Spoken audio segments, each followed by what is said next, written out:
Hello and welcome to the Chatterbox Letters podcast. I'm going to be reading to you my very large light chatter letter to my listeners. This book, aka chatter letter, is called Holes. I hope you will enjoy as I read Holes in audio format. I will be reading chapter by chapter so it seems interesting as you are curious to know the whole story at its entirety. Introducing Holes by Louis Sachar. I'll be reading chapter 19. He was awakened one night by a strange noise.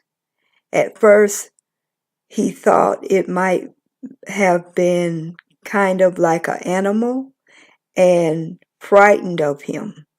But as sleep cleared his head, he realized that the noise was coming from the next to him. Squid was crying. "You okay?" Stanley whispered. Squid's head jerked around. He sniffed and caught his breath. "Yeah, I am just fine," he whispered and sniffed again. In the morning, Stanley asked Squid if he was feeling better. He asked him, "What are you, my mother?" asked Squid. Stanley raised and lowered one shoulder. "I got allergies, okay?" said Squid. "Okay," said Stanley. "You open your mouth again and I'll break your jaw." Next page. Stanley kept his mouth shut most of the time. He didn't talk too much to any of the boys, afraid that he might say the wrong thing. They called him the caveman and all that, but he couldn't forget that they were dangerous too.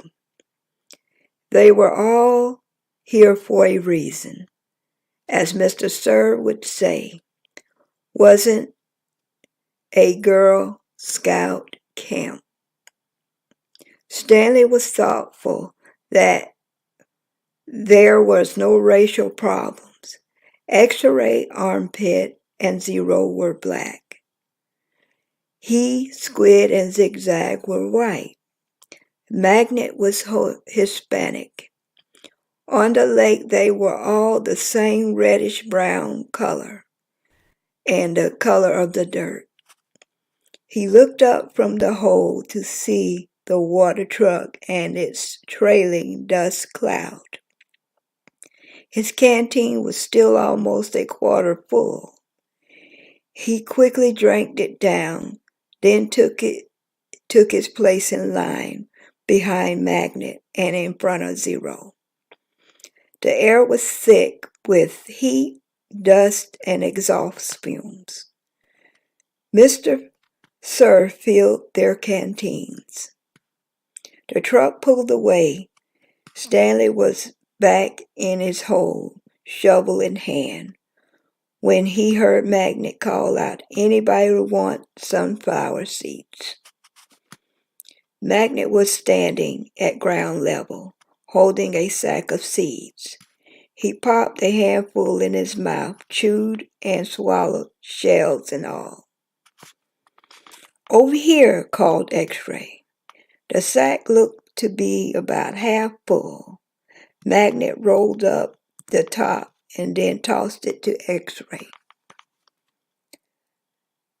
"How'd you get them without Mr. Sir, seeing you?" asked Armpit.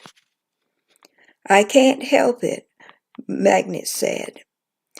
He both hands up, wiggled his fingers and laughed.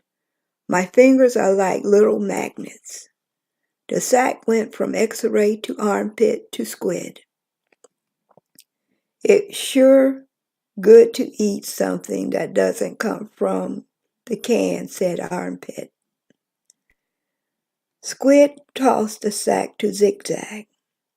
Stanley knew it would come to him next. He didn't even want it. From the moment Magnet shouted, "Anyone want sunflower seeds?" he knew he would be in trouble. Mr. Sir was sure to come back, and anyway, the salted shells would only make him thirsty. "Coming your way, caveman," said Zigzag. "Airmail and special delivery." It's unclear whether the seeds spilled before they got to Stanley or after he dropped the bag. It seemed to him that Zigzag hadn't rolled up the top before throwing it, and that was the reason why he didn't catch it. But it all happened very fast. One moment the sack was flying through the air. The next thing Stanley knew the sack was in his hole and the seeds were spilled across the dirt. "Oh, man," said Magnet. "Sorry," Stanley said as he tried to sweep the seeds back into the sack. "I didn't want the cat dirt," said X-Ray. Stanley didn't know what to do. "The truck coming," shouted Zigzag. Stanley looked up at the approaching dust cloud and back down to the spilled seeds. He was in the wrong place at the wrong time. Next page. What else new? He dug his shovel into the hole and tried to turn over the dirt and bury the seeds. What he should have done, he realized later, was knock one of his dirt piles back into the hole. But the idea of putting the dirt back into the hole was unthinkable. "Hello, Mr. Sir," said X-Ray. "Back so soon." "It seemed like you were just here," said Armpit. "Time flies when you're having fun," said Magnet. Stanley continued to turn the dirt over in the hole. "You Girl Scouts having a good time?" asked Mr. Sir. He moved from one hole to the other. He kicked a dirt pile back into Magnet's hole and moved towards Stanley. Stanley could see two seeds at the bottom of his hole. He tried to cover them. He unearthed a corner of the sack. "Well, what do you know, caveman?" said Mr. Sir. Standing over him, "It looks like you found something." Stanley didn't know what to do. "Dig it out," Mr. Sir said. "We'll take it to the warden. Maybe she'll give you the rest of the day off." It's not anything," Stanley muttered. "Let me be the judge of that," said Mr. Sir. Stanley reached down and piled up an empty burlap sack. He tried to hand it to Mr. Sir, but he wouldn't take it. "So tell me, caveman," said Mr. Sir, "how did my sack of seeds get in your hole?" "I stole it from your truck." "You did?" "Yes," said Mr. Sir. "What happened to all the sunflower seeds?" "I ate them." "By yourself?" "Yes, Mr. Sir." "Hey, caveman," shouted Armpit. "How come you didn't share any with us?" "That's cold, man," said X-Ray. "I thought you were our friend," said Magnet. Mr. Sir looked around from one boy to another, then back at Stanley. "Well, see what the warden has to say about this. Let's go." Stanley climbed up out of his hole and followed Mr. Sir to the truck. He still held an empty sack. It felt good to sit inside the truck out of the direct rays of the sun.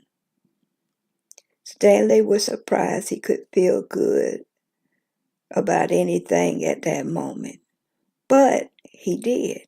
It felt good to sit down in a comfortable seat for a change. As the truck bounced along the dirt, he was able to appreciate the air blowing through at the open window onto the hot and sweaty face. Well, I guess Stanley will be in trouble for the seeds that was inside of his hole. I don't know. We'll have to see when I read chapter 20 of The Holes. Like, share, subscribe to my podcast. Hit that notification button to know once I go live. Ring that bell for updates on my podcast. If you have a chatter letter that you would like to have broadcast on my podcast, please send your chatter letter to the Chatterbox Letters Podcast, Post Office Box 5556, Lakeland, Florida 33807. You can write whatever you want in your chatter letter. Please keep your letters clean, your words clear and discreet. And please, everyone, don't hesitate to send me your chatter letters. Please procrastinate and send me your chatter letters today.